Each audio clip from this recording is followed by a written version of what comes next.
The Broken Summit. The massive space station Unity's Hope drifted silently through the void between star systems, its crystalline structure reflecting the light of distant suns. This neutral territory had been chosen specifically for the most important diplomatic gathering in galactic history. Representatives from 12 major civilizations had come together to negotiate what many hoped would be a lasting peace agreement. Commander Sarah Chen stood at the observation deck of the human delegation quarters, watching as alien vessels of every conceivable design approached the station. Some were sleek and organic, others angular and metallic. A few appeared to be made of pure energy contained within force fields. Each ship represented a civilization that had been traveling between stars for thousands of years, while humanity had only achieved faster-than-light travel 3 decades ago. Dr. Marcus Webb joined her at the viewing port, his tablet displaying detailed profiles of each alien delegation. As the team's xenobiologist and cultural expert, Marcus had spent years studying these civilizations, trying to understand their motivations and communication patterns. He was a thoughtful man in his 50s with graying hair and careful eyes that missed nothing. The Saurian Empire delegation just docked, Marcus observed, pointing to a massive wedge-shaped vessel that looked like it could crush smaller ships simply by ramming them. High Chancellor Vextar is aboard. Intelligence reports suggest he's one of their most aggressive military leaders, not usually assigned to diplomatic missions. Sarah frowned at this information. She had served in Earth's military for 15 years before transitioning to diplomatic work, and her strategic mind immediately saw the implications. Why send a military commander to peace talks unless you're planning for those talks to fail? Captain Jake Morrison, head of their security detail, approached from behind. He was a compact man with alert eyes who had served in human special forces before joining the Diplomatic Protection Service. His job was to keep the human delegation safe, but he was also gathering intelligence on alien security procedures and technology. "Ma'am, I've completed our security assessment of the station," Jake reported. "The layout is more complex than our briefings indicated. There are sections we weren't told about, and some areas are restricted even to diplomatic staff." "I don't like it." Sarah nodded, trusting Jake's instincts. In her experience, when something felt wrong, it usually was. "Keep monitoring the situation. If we need to leave quickly, I want us ready." The central conference chamber was an impressive sight. A circular amphitheater with seating arranged in concentric rings, it could accommodate the various physical needs of different alien species. Environmental controls created separate atmospheric zones, gravity fields adjusted to each delegation's homeworld conditions, and translation systems rendered speech into dozens of languages simultaneously.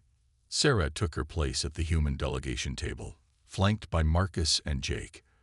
Around them sat representatives of civilizations that commanded vast star empires. The Saurian Empire controlled over 300 systems through military conquest.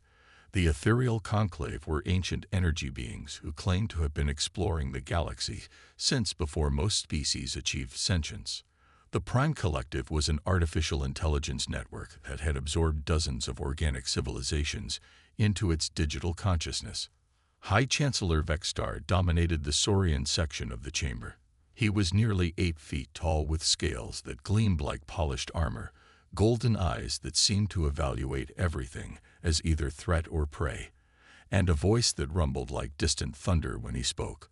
When his gaze fell on the human delegation, Sarah felt the weight of predatory intelligence studying her. Elder Kithara of the Ethereal Conclave appeared as a shifting form of pure light contained within a humanoid outline. Her voice came from everywhere and nowhere, a harmonious sound that bypassed the ears and spoke directly to the mind. She had existed for over 10,000 years and claimed to remember the rise and fall of 100 civilizations. Prime Collective's F9 manifested as a holographic projection of geometric patterns that constantly shifted and evolved. Its voice was perfectly synthesized, containing subtle harmonics that suggested vast computational power behind every word.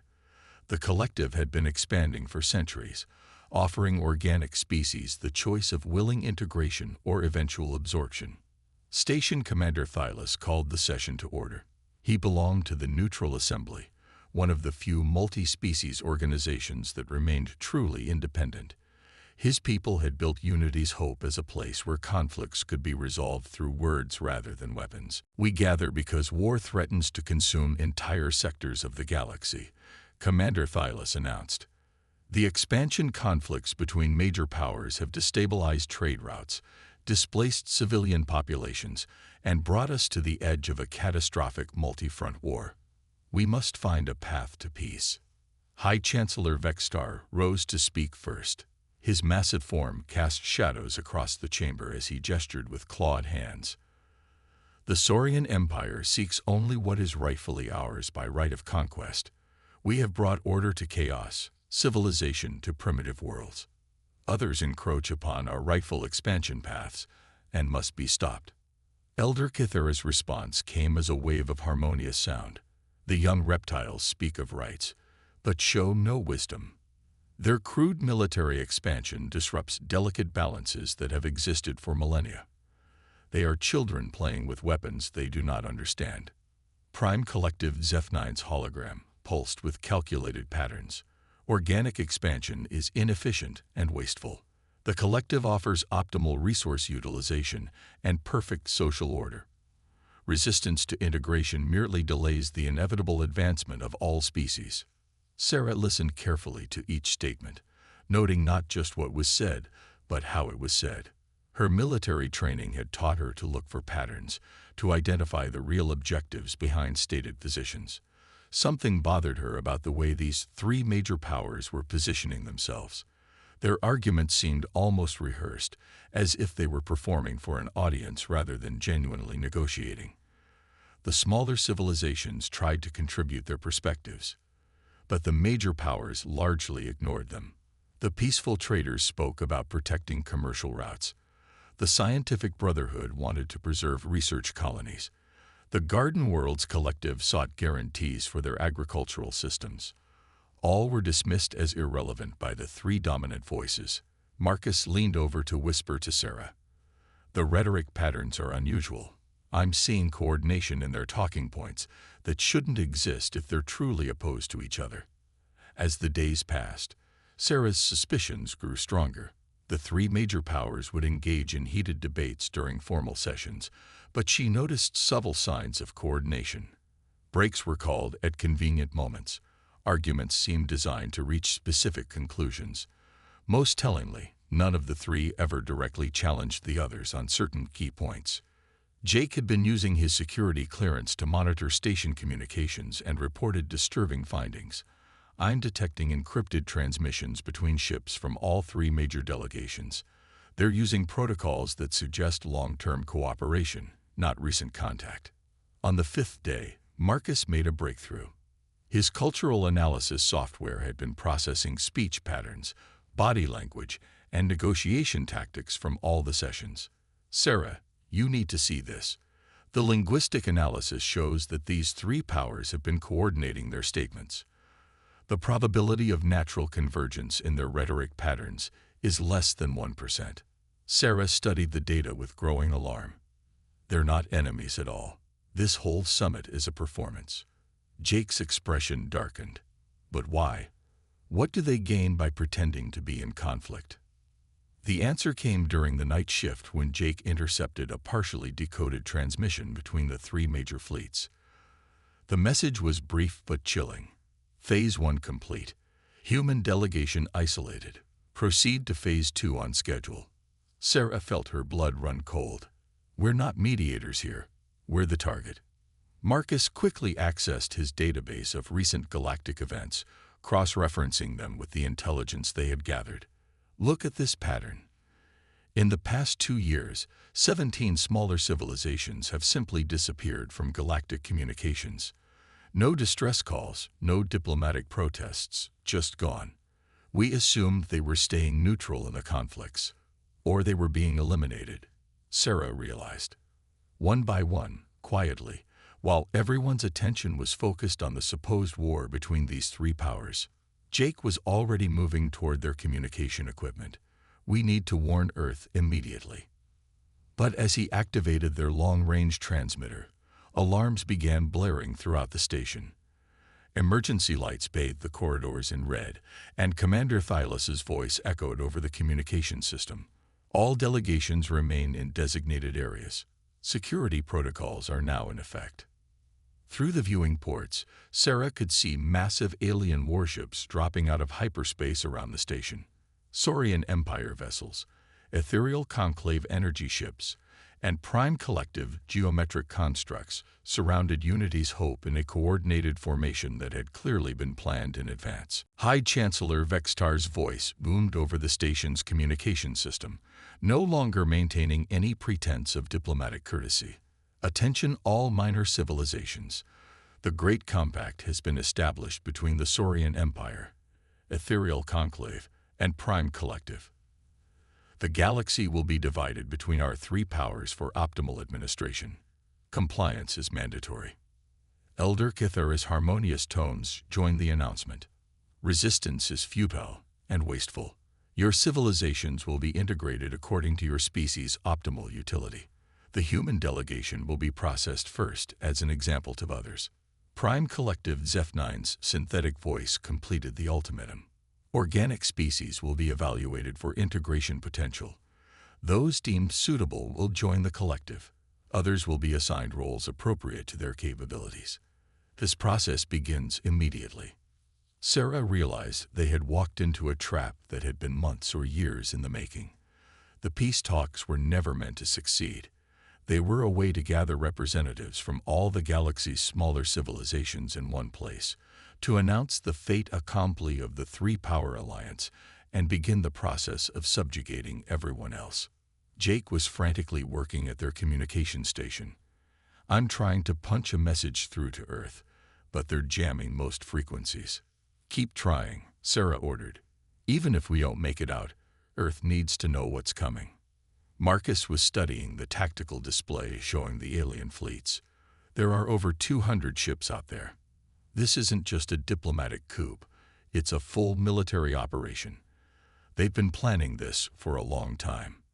The station shuddered as tractor beams locked onto its hull. Alien boarding craft were already launching, heading for key sections of Unity's Hope. In minutes, they would be overrun. Sarah made a decision that would echo across the galaxy. Jake, forget the standard communication protocols. Use the emergency beacon network. Broadcast everything we've learned on all channels, maximum power. That will reveal our intelligence capabilities and burn out our equipment, Jake warned. Do it anyway. Every civilization in the galaxy needs to know what's happening here. As Jake initiated the emergency broadcast, Sarah looked out at the approaching alien vessels and realized that humanity's real test was just beginning. The three major powers thought they were dealing with a young, weak species that could be easily controlled or eliminated. They were about to discover how wrong they were. The message burst out into space, carrying the truth about the false peace talks and the three-power alliance to every corner of the galaxy.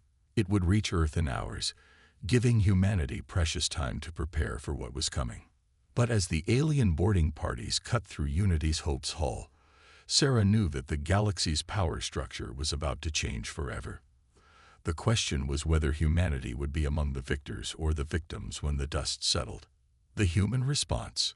Admiral Rebecca Stone stood in the command center of Luna Base, humanity's most secure military installation, hidden beneath the surface of Earth's moon. The emergency beacon from Commander Chen's diplomatic team had arrived 6 hours ago, and the implications had sent shockwaves through every level of human government and military command. Rebecca was a veteran of humanity's expansion into space, having commanded the first deep space patrol missions 30 years ago. She had steel-gray hair, sharp blue eyes, and the kind of calm demeanor that came from facing impossible odds and finding ways to win anyway. Today, she would need every bit of that experience. Professor Elena Vasquez burst into the command center, her usually neat appearance disheveled from running across the base. As head of the Human Innovation Council, Elena oversaw humanity's most advanced research projects. She was a brilliant scientist in her 40s with dark hair and intense brown eyes, that lit up when she discussed cutting-edge technology. "Admiral, we've confirmed the intelligence from Unity's Hope," Alina said breathlessly. "Our deep space monitoring network shows massive fleet movements from all three powers. They're not heading for their supposed conflict zones. They're converging on human space." General Lu Wang, commander of Earth's Special Operations Forces, joined them at the central tactical display. Lu was a quiet man with an economy of movement that spoke of deadly efficiency. He had spent years developing unconventional warfare tactics for scenarios exactly like this one. "How long do we have?" Rebecca asked. "Based on their current vectors and speed, the first waves will reach our outer colonies in 18 hours, Lu reported. "The main assault on the Sol system will begin in approximately 72 hours. Rebecca nodded grimly. Those timelines matched their worst-case scenario planning. "Alina, is Project Phoenix ready for activation?" Elena's eyes gleamed with anticipation mixed with fear. "It's ready, Admiral. All installations report green status. But once we begin, there's no going back. The galaxy will never see humanity the same way again." For the past 3 decades, since first contact with alien civilizations, humanity had been playing a very different game than anyone realized. While publicly presenting themselves as a young, inexperienced species eager to learn from older civilizations, humans had actually been conducting the most comprehensive intelligence operation in galactic history. Every diplomatic mission had included covert intelligence officers. Every trade agreement had hidden clauses that allowed human access to strategic locations. Every scientific collaboration had resulted in humanity quietly copying and improving upon alien technology. Most importantly, every human colony established in the past 20 years had been built with hidden military capabilities. Rebecca activated the secure communication network that connected her to secret installations across the galaxy. The main display showed what appeared to be a modest human presence: 50 star systems, a few hundred colonies, a small merchant fleet, and a defensive military that alien intelligence estimated at perhaps 200 ships. The reality was very different. "Activation code Alpha 77. Rebecca announced into the communication system. "Project Phoenix is now active. All installations respond."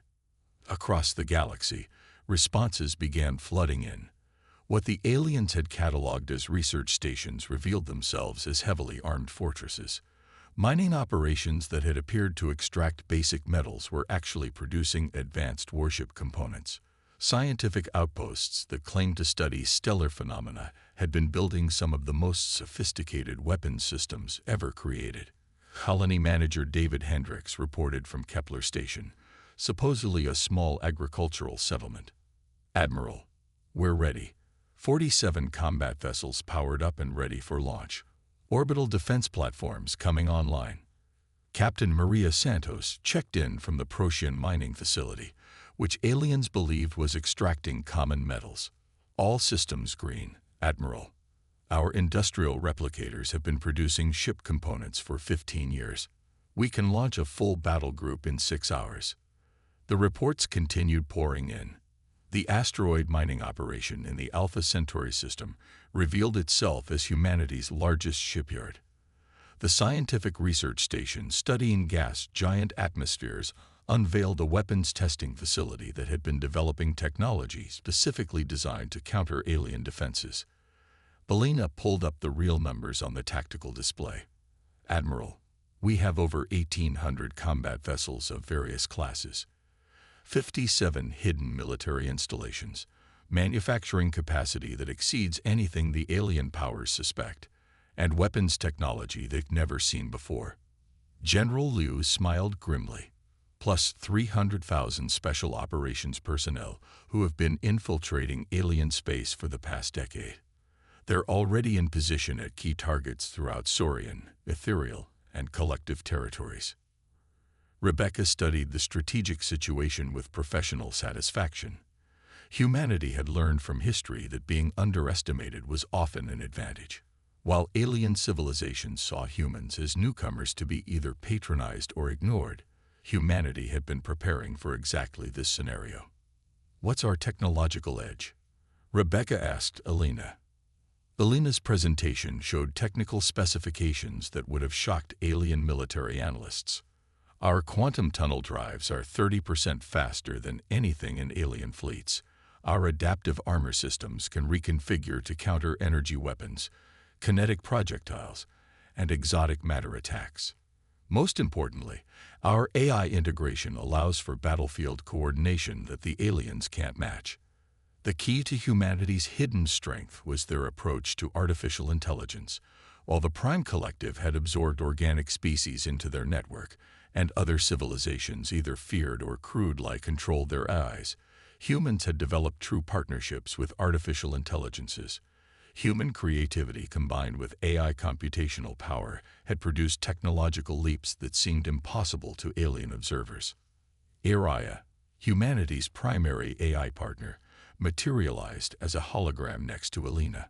She appeared as a shimmering humanoid figure that seemed to be made of condensed starlight. Admiral Stone, I have completed analysis of the alien fleet compositions and tactical doctrines. Their coordination is impressive, but they are operating under several false assumptions about human capabilities. Explain, Rebecca ordered. They believe human ships are limited to projectile weapons and basic energy shields. Araya continued. They have no knowledge of our gravitic manipulation technology, our dimension-shifting defensive systems, or our ability to create localized space-time distortions. Their battle plans assume they are facing primitive technology operated by inexperienced crews. Rebecca allowed herself a small smile. They're in for some surprises. What's the status on the refugee fleet operations? General Liu activated another section of the display. All major human colonies are implementing evacuation protocols. To outside observers, it will appear that we're abandoning our territories in panic. In reality, we're repositioning our civilian populations to secure locations, while military assets prepare for coordinated strikes. This was perhaps the most audacious part of humanity's strategy. They would appear to be fleeing in terror before the alien alliance, confirming the invaders' assumptions about human cowardice and technological inferiority. Refugee fleets would stream toward human core worlds, seemingly abandoning outer colonies to alien occupation. But hidden within those refugee fleets were some of humanity's most advanced warships, disguised as civilian transports. The abandoned colonies would spring massive defensive surprises on any alien forces that tried to occupy them. And while the aliens were focused on what appeared to be human retreat, strike forces would hit key alien installations throughout the galaxy. Admiral, Araya announced, we're receiving the first reports from our deep cover operatives in alien territory. The three-power alliance is beginning to reveal internal tensions now that they think victory is assured.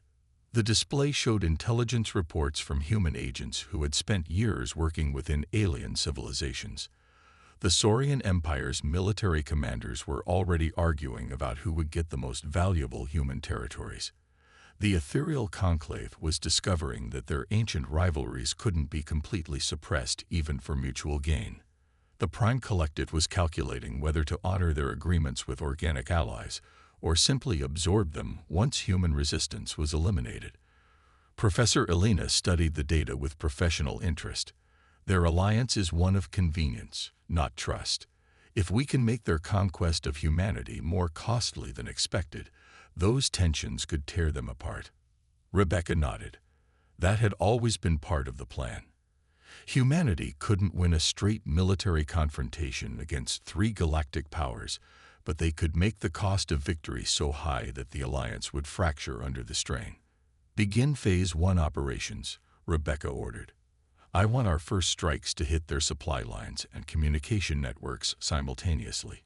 Make them think they're facing equipment failures and internal sabotage, not coordinated human action. Across the galaxy, human operatives who had been dormant for years suddenly became active. Alien supply convoys found their navigation systems mysteriously failing, causing them to drift helplessly in space. Communication relays began experiencing cascading failures that appeared to be random malfunctions. Fuel depots that should have been secure suffered explosive accidents that destroyed months of supplies. The beauty of the operation was that none of it appeared to be enemy action. The aliens had no idea that humans had infiltrated their territories so thoroughly. They assumed the problems were due to the strain of coordinating such a massive military operation across multiple species with different technologies. Captain Santos reported from the Procyon facility. "Admiral, our battle group is launching now. We're maintaining the appearance of a desperate refugee convoy while approaching the Saurian staging area in the Vega system." Similar reports came in from hidden bases throughout human space. What appeared to be a panicked evacuation was actually the largest coordinated military operation in human history. Refugee ships that looked like civilian transports were actually carrying enough firepower to level small moons. Helena monitored the technological warfare aspect of the operation. "Our AI viruses are propagating through alien computer networks faster than expected. Araya estimates we'll have access to their tactical communications within 12 hours. The aliens had made a crucial mistake in underestimating human information technology. While they had more advanced physical sciences, humanity's digital warfare capabilities were centuries ahead of anything in the galaxy.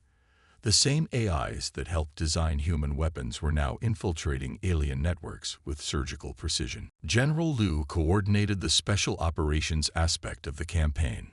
"All deep cover teams report ready. When the main alien fleets reach human space, they're going to find that their home territories are suddenly experiencing significant internal problems." Rebecca watched the tactical display as the pieces of humanity's response fell into place. The aliens thought they were facing a young species that would either surrender quickly or put up token resistance before being crushed. Instead, they were about to encounter the most carefully planned military campaign in galactic history.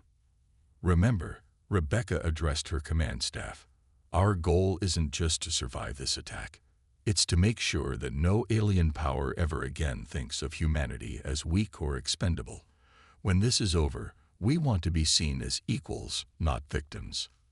As the first alien scout ships entered the outer edges of human space, they found exactly what they expected: evidence of hasty evacuations, abandoned installations, and refugee fleets fleeing toward the inner systems. What they didn't notice were the hundreds of hidden sensors tracking their every movement, the disguised weapons platforms powering up in asteroid fields, and the strike forces moving into position behind them. The galaxy was about to learn that humanity's greatest strength wasn't their technology or their military prowess. It was their ability to think 3 steps ahead and turn apparent weakness into devastating strength. The aliens had started this war expecting an easy victory. Instead, they had awakened a sleeping giant that would reshape the balance of power across the stars. As Admiral Stone watched the first phase of humanity's response unfold, she knew that within hours, the 3-power alliance would realize they had made the greatest strategic miscalculation in galactic history. The young species they had dismissed as insignificant was about to demonstrate why humans had survived and thrived on one of the most dangerous planets in the galaxy. The real war was just beginning, and humanity intended to win it.